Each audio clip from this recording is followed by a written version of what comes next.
नमस्कार दोस्तों, आप सभी का स्वागत है हमारे इस यूट्यूब चैनल में। तो आज के वीडियो में हम जो वीक वन का एनपीटीईएल का असाइनमेंट है, तो उसका हम सॉल्यूशन करने वाले हैं इन डेप्थ, और सॉल्यूशन को डिस्कस करेंगे, और जो भी उसके जो भी क्वेश्चन पूछे गए हैं वहाँ पे जो टॉपिक है उसको इन डेप्थ देखेंगे। अगर आप एग्ज़ाम की प्रिपरेशन कर रहे हैं, ये एनपीटीईएल का कोर्स है and why it's not working. ये एन पी टी एल का introduction to large language model का कोर्स है। इसमें वीक वन का असाइनमेंट हम सोल्व करेंगे। तो यहाँ ना सिर्फ हम ये क्वेश्चन और आंसर डिस्कस करेंगे, और जो क्वेश्चन है किस टॉपिक से पूछा गया है उसके बारे में डेफिनेशन और वो पढ़े। अगर आप क्विक वे में पूरे 12 वीक का रिवीजन करना चाहते हैं तो यहाँ पे पूरी प्लेलिस्ट आएगी, ये आप देख सकते हैं, और ट्राई टू बी यहाँ पे एग्ज़ाम में ज़्यादा से ज़्यादा स्कोर कर सकते हैं। तो यहाँ पे जो फोकस हो रहेगा वो एग्ज़ाम ओरिएंटेड रहेगा। अगर आपको टॉपिक पढ़ना है अच्छे से तो आप लेक्चर देख सकते हैं।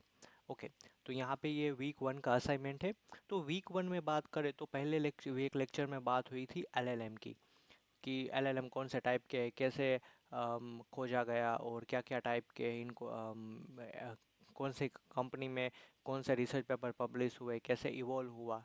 और नेक्स्ट लेक्चर में सेकंड टू में बात करें तो वो है एनएलपी के बारे में। अगर वीक वन में क्वेश्चन पूछे जाएंगे तो एनएलपी से ज़्यादा इन मोर क्वेश्चन बनते हैं।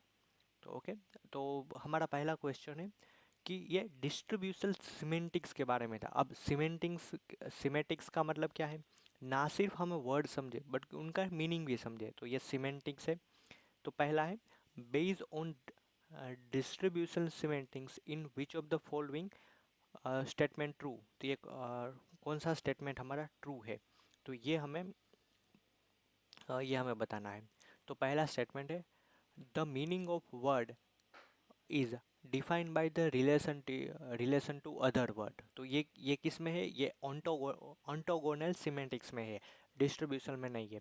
अगर दूसरा स्टेटमेंट की बात करें तो the meaning of the word does not rely on the its surrounding question. तो ये स्टेटमेंट भी गलत है, it's a rely on the surrounding just. तो अब उसका एक्सप्लेनेशन भी देख सकते हैं। तो यहाँ पे राइट आंसर होगा नाइदर वन सही करेक्ट है और नाइदर टू करेक्ट है। अब थोड़ा इसके टाइप की बात करें तो सीमेंटिक्स के यूजुअली हम थ्री टाइप थे, ऑन्टोगोनल सीमेंटिक्स, डिस्ट्रीब्यूशनल सीमेंटिक्स, और थर्ड टाइप भी एक था, I not remember exact name but we can say या। तो ये बात मैंने पहले बताया कि ये बेसिकली डिस्ट्रीब्यूशनल सीमेंटिक्स है। यहाँ पे बात करें तो कॉन्टेक्स्ट पे नहीं, को अक्रंस ये वर्ड हमें पकड़ना है। को अक्रंस पैटर्न पे रिप्रेजेंट करते हैं इस वर्ड के मीनिंग को। तो दैट्स वाई पहला स्टेटमेंट है वो रॉन्ग है। और हाँ, ये ऑन्टोगोनल जो डेफिनेशन है वो ऑन्टोगोनल सिमेंटिक्स की डेफिनेशन है। अगर मैं दूसरा बात करूँ तो ये भी गलत हो गया कि ये डायरेक्टली प्रोपोर्शनल टू वो, ऑब्वियसली मीन्स यहाँ पे नोट लिखा है तो ये गलत होगा कि सीमेंटिंग से तो आजू बाजू के वर्ड में कैसे यूज़ किया जाए उस पे डिपेंड करता है। तो सेकंड स्टेटमेंट है वो गलत है। फर्स्ट और सो दोनों गलत है, कोई भी करेक्ट नहीं है। अब दूसरा क्वेश्चन है कि which of the following word multiple sense. तो मल्टीपल सेंस किस वर्ड के हैं, तो ये मल्टीपल चॉइस क्वेश्चन है। तो ये सारे वर्ड है, ऑर्डर है, लेटर है, बफेलो है, ये सारे वर्ड का मल्टीपल हम वर्ड पे कहाँ पे यूज़ कर रहे हैं सेंटेंस में, उसके मुताबिक हमें उसका मीनिंग भी चेंज हो जाता है। अगर थोड़ा एग्जांपल के थ्रू करें तो पहले लाइट, तो लाइट क्या है, एक वर्ब हो गया, एक नाउन हो गया। यहाँ पे आप देखें टर्न ऑन द लाइट, तो यहाँ पे लाइट क्या है, एक नाउन है। अगर एडजेक्टिव की बात करें द पैकेज इज़ लाइट, तो यहाँ पे एडजेक्टिव हुआ कि पैकेज कैसा है, लाइट है, हैवी नहीं है, ऐसा। अब वर्ब की बात करें तो यहाँ पे वर्ब, और ऑर्डर की बात करें तो ऑर्डर भी क्या हो गया, एक जुडिशली में हम यूज़ करते हैं, वो हो गया कि आई प्लेस अ ऑर्डर, मैं बुकिंग करने के लिए कुछ बुक कर रहा हूँ, वहाँ पे मैंने ऑर्डर किया, तो मल्टीपल सेंस में यूज़ हो रहा है। यहाँ पे एक कैरेक्टर में नाउन लिया है, एक लिटरल मीनिंग लिया है कि लेटर ऑफ द लॉ। तो लेटर के भी बहुत सारे मीनिंग है। और लेक्चर में हमने देखा कि ये फेमस एग्जांपल 8 टाइम बफेलोस का, तो ये भी एक इसका मल्टीपल मीनिंग है। अब नेक्स्ट में हम चलते हैं कि question of the entangle in NLP. अब एंटेंगलमेंट एनएलपी में क्या है। अब एंटेंगलमेंट पहले ये क्वेश्चन देख लेते हैं।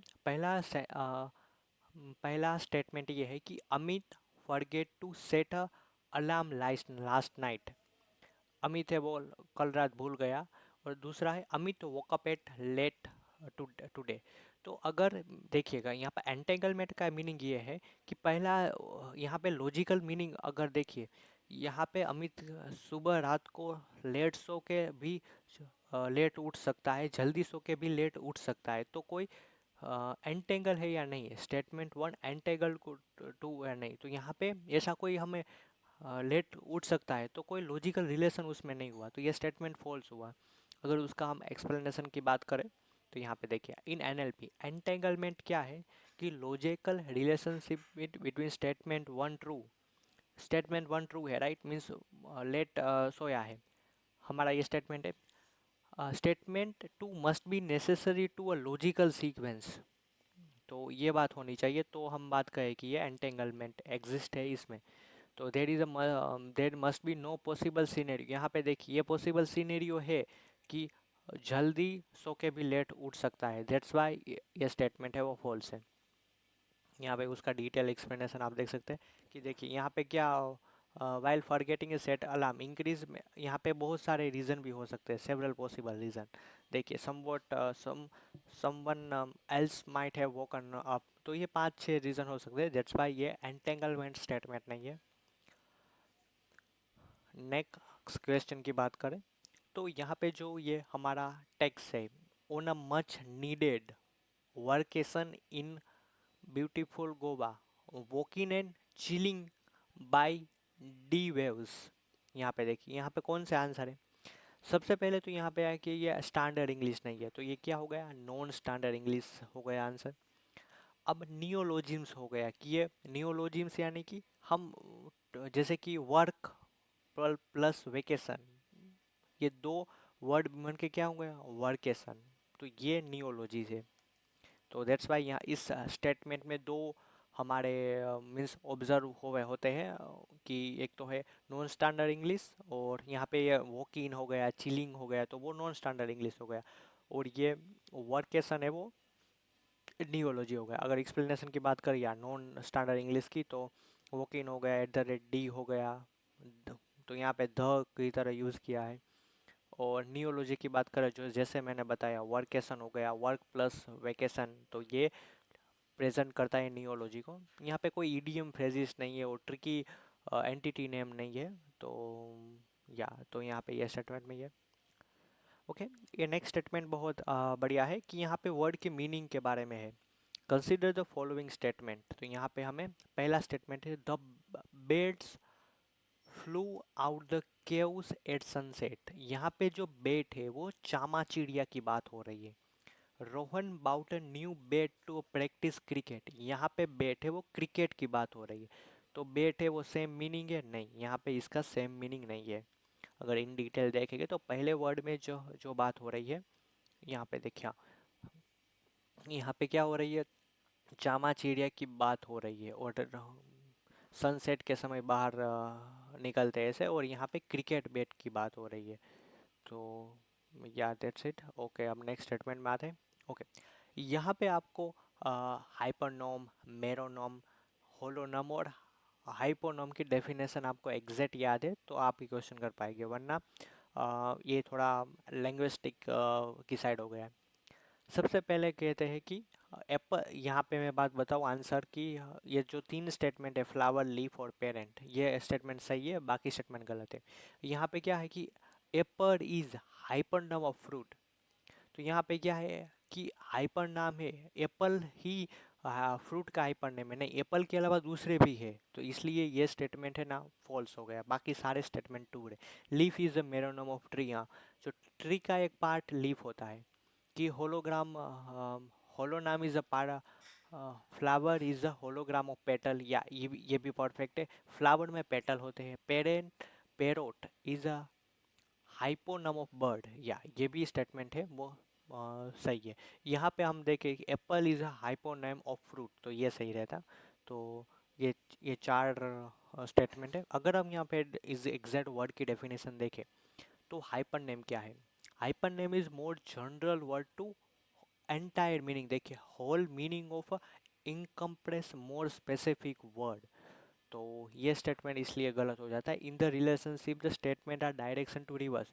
फ्रूट इज एक्चुअली तो एप्पल, वो नहीं हो सकता एप्पल, तो उसके अलावा बहुत सारे हैं, ऑरेंज है वो भी हो सकते हैं, तो दैट्स वाई ये स्टेटमेंट गलत हो जाता है। अब लीफ की बात करें, मेरोनम की बात करें, meronym refer to word that denote a consistency, consist part of something larger. तो हाँ लीफ है वो ट्री का पार्ट है, दैट्स वाई ये मेरोनम है।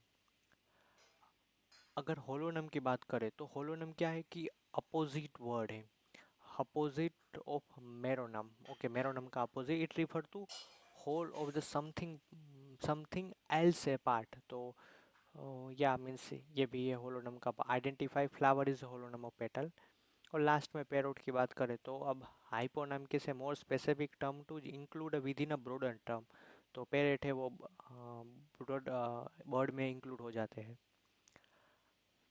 ओके, अब ये स्टेटमेंट है, ये शायद पूछा जा सकता है कि blank deals with word formation and internal structure. जो मॉर्फोलॉजी है वहाँ पे हम स्टडी करते हैं इंटरनल स्ट्रक्चर और वर्ड फॉर्मेशन के।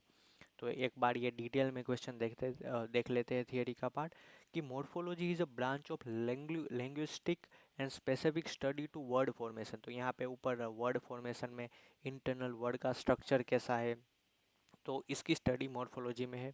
How the root prefix suffix created और बाकी सारी डिटेल्स। ओके, अदर ये सारे क्वेश्चन आएंगे प्रेगमेटिक्स यानी कि सरकाजम्स में जो बात कर रहे हैं, मीनिंग के बात कर रहे हैं सोशल सिचुएशन में, तो वो प्रेगमेटिक्स में हो गया। तो ये सारे हम नेक्स्ट आंसर क्वेश्चन में देखेंगे। या यहाँ पे मीन्स रिफरिंग वर्ड है।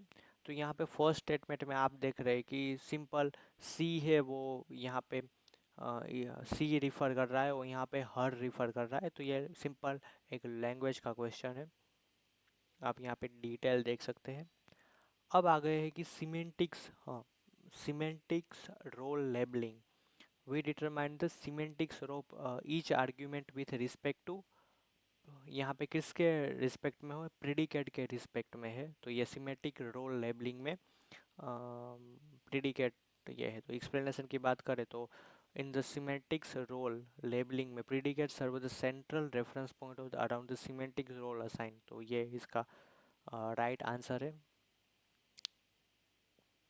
ओके, लास्ट क्वेश्चन है हमारा कि हमें लास्ट क्वेश्चन हम ये है कि हम ये इसमें से भी एक क्वेश्चन आ सकता है, ये फर्स्ट लेक्चर में से था, कि पहला स्टेटमेंट है artificial intelligent is the sub field of machine learning. नहीं, आर्टिफिशियल इंटेलिजेंट यहाँ आता है, वो मशीन लर्निंग इज अ सब फील्ड ऑफ एआई कह सकते हैं, तो ये स्टेटमेंट गलत हो गया। सेकंड स्टेटमेंट है LLM are deep neural network for text processing. या एलएलएम है वो डीप मीन्स ट्रांसफॉर्मर से बने, ट्रांसफॉर्मर बना है न्यूरल नेटवर्क से, तो ये स्टेटमेंट है वो ट्रू है। थर्ड स्टेटमेंट है कि generative AI involves only large language model. नहीं, यहाँ पे स्टेबल जनरेटिव एआई में अगर इमेज जनरेशन की बात हुई तो स्टेबल डिफ्यूजन भी है, तो जनरेटिव एआई वो ओनली लार्ज लैंग्वेज मॉडल नहीं है, तो स्टेटमेंट टू होगा वो एग्जैक्ट करेक्ट स्टेटमेंट होगा या परफेक्ट। तो यहाँ पे ईच एंड एवरी क्वेश्चन में आपको डिटेल एक्सप्लेनेशन मिल जाएगा। या दैट्स इट फॉर टुडे। अगर आपको कोई डाउट है तो पूछ सकते हैं। Thank you so much, have a great day ahead.